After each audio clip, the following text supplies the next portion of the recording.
भागलपुर के बूढ़ानाथ इलाके की तंग गलियों के अंदर एक मकान के 10 बाय 10 के कमरे में अपने सामानों के साथ पूरी जिंदगी को समेटे हुए 20 साल के युवक मयंक ने अपनी एथिकल हैकिंग से लोगों को चौंका डाला। उन्होंने नासा, फोन पे और गूगल जैसी बड़ी कंपनियों से लेकर बिहार सरकार की डिजिटल टीम तक को दंग होने पर मजबूर कर दिया। इस बार मयंक ने बिहार सरकार की वेबसाइट को ही हैक कर लिया। डिजिटल जमाने में मयंक एथिकल हैकिंग के जरिए बड़ी बड़ी कंपनियों, संस्थानों और सरकार की वेबसाइट में काफी गलतियां ढूंढकर सबको अलर्ट कर रहे हैं, जिससे सुधार भी किए जा रहे हैं। 20 साल के छात्र मयंक को लोग साइबर वाला के नाम से जानते हैं। कुछ साल पहले तक मयंक के पास कंप्यूटर खरीदने के पैसे भी नहीं थे, लेकिन अब उन्होंने एथिकल हैकिंग के जरिए अपनी बड़ी पहचान बना ली है। मयंक ने अब तक नासा, गूगल समेत कई कंपनियों को उनकी वेबसाइट की ऐसी गलतियां बताई जिससे कोई भी हैक करके आसानी से डाटा लीक कर सकता था। मयंक ने गूगल में भी बग ढूंढ निकाला था, जिसके बाद गूगल ने मयंक को सम्मानित भी किया था और लैपटॉप समेत कई उपकरण उपहार के तौर पर भेजे थे। उसके बाद मयंक ने नासा की वेबसाइट से डाटा लीक करके उसे मेल के जरिए अलर्ट किया। फिर पेमेंट ऐप फोन पे को बगैर ओटीपी बाईपास करके मयंक ने लॉगिन कर लिया, जिसके लिए फोन पे ने मयंक को हॉल ऑफ फेम में भी शामिल किया था। मयंक ने जब गूगल में बग ढूंढा था तब उनके पास खुद का लैपटॉप नहीं था। दोस्त के लैपटॉप से उन्होंने गूगल को अलर्ट किया, जिसके बदले में गूगल ने उनको लैपटॉप समेत कई गिफ्ट हैम्पर दिए। हाल ही में मयंक ने बिहार सरकार के शिक्षा विभाग के ई शिक्षा कोष ऐप को हैक कर लिया। उसमें किसी भी शिक्षक की उपस्थिति घर बैठे बनाई जा सकती थी। मयंक ने शिक्षा विभाग को आगाह करके उसमें सुधार करवाया। देखिए, मैं बिहार सरकार की वेबसाइट पे कुछ दिन से रिसर्च कर रहा था, तो उसमें मुझे एक एग्रीकल्चर डिपार्टमेंट जो कि भूमि की रिसर्च करती है, तो उनकी वेबसाइट मिली।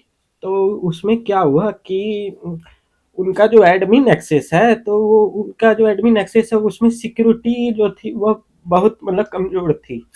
तो उससे क्या हो रहा था कि उनका मैं पूरा एडमिन एक्सेस ले ले लिया था। तो उससे मैं कोई भी टेंडर गिरा सकता था, कोई भी नोटिस दे सकता था, किसी का भी विज्ञापन जारी कर सकता था। मतलब जो उनके वेबसाइट पे जो भी है एप्लीकेशन आते हैं, जो भी कुछ आते हैं, वो सब मैं देख सकता था।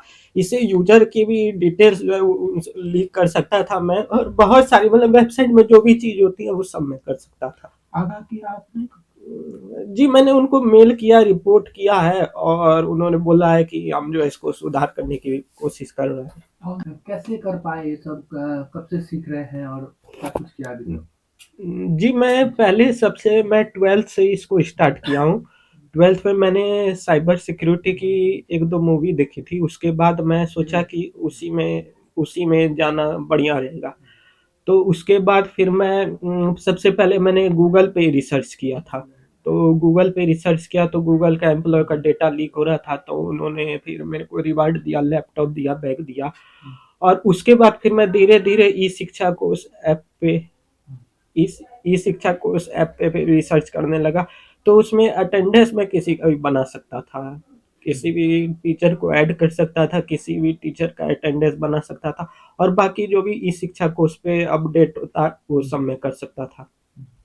और फ़ोन पे को भी आपने एक बार जी, जी, जी। फ़ोन पे ओटीपी बाईपास था, जिसमें क्या हो रहा था कि फ़ोन पे में जैसे आप नंबर डालेंगे तो ओटीपी आता है, ओटीपी डालने की ज़रूरत नहीं थी। वो विदाउट ओटीपी का मैं लॉगिन कर सकता था। इसका गलत जी। परिणाम आपको पता है, फिर भी आप उसका दुष्प्रयोग नहीं करते, क्या वजह है? देखिए, कोई भी गुड हैकर रहता है तो हाँ। कोई भी गुड हैकर रहता है तो उसका काम रहता है कि अलर्ट करना किसी को भी। और बैड हैकर रहेगा तो वो तो डायरेक्ट, जैसे पाकिस्तान के कुछ हैकर जो रहते हैं वो आप देखते होंगे, इधर कुछ दिन पहले शिक्षा विभाग की जो वेबसाइट हैक हुई थी, तो उसमें पाकिस्तानी जो थे वो लिख दिए थे कि मैं ऐसे-ऐसे पाकिस्तानी हूँ, मैं ये हूँ, झंडा लगा दिए थे। तो वो लोग होते हैं बैड हैकर, उनको जो है ब्लैक हैट हैकर बोला जाता है। और ये एक एथिकल हैकर का काम रहता है कि वो जो है पहले चेक टेस्ट करे कि वो हैक हो सकता है कि नहीं।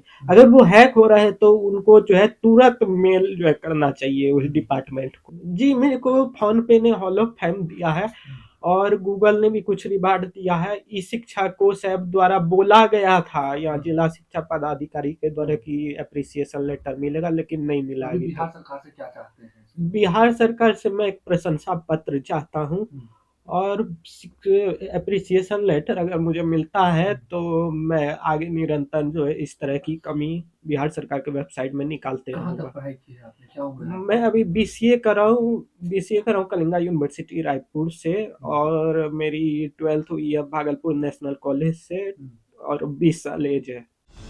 पिछले दिनों मयंक ने बिहार सरकार के एग्रीकल्चर विभाग के भूमि संरक्षण वेबसाइट को भी हैक कर लिया और बाद में टीम को बोलकर उसमें सुधार करवाया।